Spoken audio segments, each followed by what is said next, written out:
কালকে ইউনূস সাহেবের ধাক্কা দা বাইর করে দেন, রাজ্জাকিরে বসান, সমস্ত প্রশাসন নামবে, আরামসে কাজ করবে। তাহলে কি আমি বেশি যোগ্য? নো, আমাকে ভর্তা বানাইতে পারবে প্রশাসন। এই জন্য ইউনূস সাহেবের লোম টাচ করতে পারতেছে না কেউ।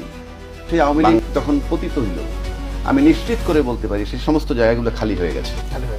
চাঁদাবাজি বলেন, সিন্ডিকেট বলেন, কিন্তু সেই শূন্যস্থান পূরণ করেছে কারা?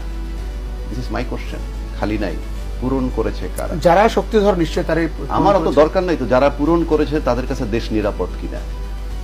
সিম্পল, আপনি একবার বুঝানেন কারা সিন্ডিকেট।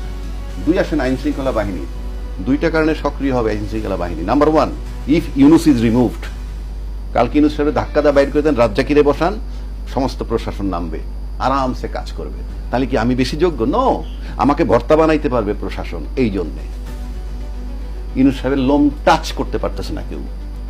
বাংলাদেশে ইউনূস সাহেবের লোম টাচ করার কোনো লোক নাই।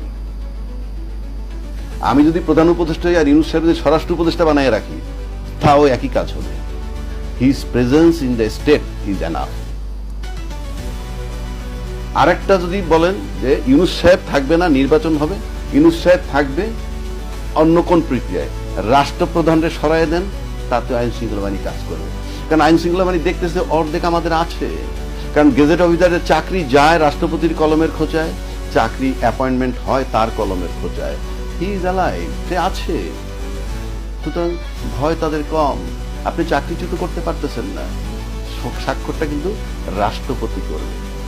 এবং আমরা অতীত দেখছি যখন মাঠে মার্শাল মানে আর্মি নামে, তারপরে কাজ হয় না। This is first time.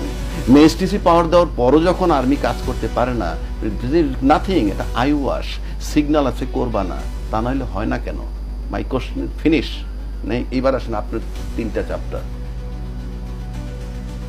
বাংলাদেশে ছাত্ররা বিদায় দিয়ে দিছে, ছাত্ররা না, আমি ছাত্র আসে মেইনলি তাদের সবাই একত্র হইয়া আইসে কি করছে, হাসিনাকে সরাই দিয়ে আমাকে বসায় দিল। বসায় দেওয়ার পর কি হইল, সেকেন্ড ধাপটা আসলো যে রাষ্ট্রপতিকে সরাইতে হবে, কারণ তো মসজিদের ইমাম না, আগেও বলছি এখনো বলছি। সে হলো দোসর। তাকে যখন অপারেশন করতে গেল, তখন একটা বড় দল বলল তাকে অপারেশন করলে সাংবিধানিক সংকট হবে। আমি আসমান দিয়ে বললাম, শেখ হাসিনার সরাইলে কি সাংবিধানিক সংকট হয় না? আপনি এখানে সাংবিধানিক সংকট হয়ে গেল। রাজনীতিবিদ আই ক্যানট ফেল। বিপ্লব পরবর্তী আবার আসলে প্রশ্ন আসে কেন? হ্যাঁ, তার ঘাড় ধরে বের করে দিতে হবে। আচ্ছা, এরপর যখন এই ছাত্র একটা শক্তি হইল, এখন বিশাল শক্তি, কিন্তু ছাত্ররা কেন ছাত্ররা শক্তি সেটাও বলে দিচ্ছি। যেহেতু প্রশাসন মাঠে নাই, বাংলাদেশ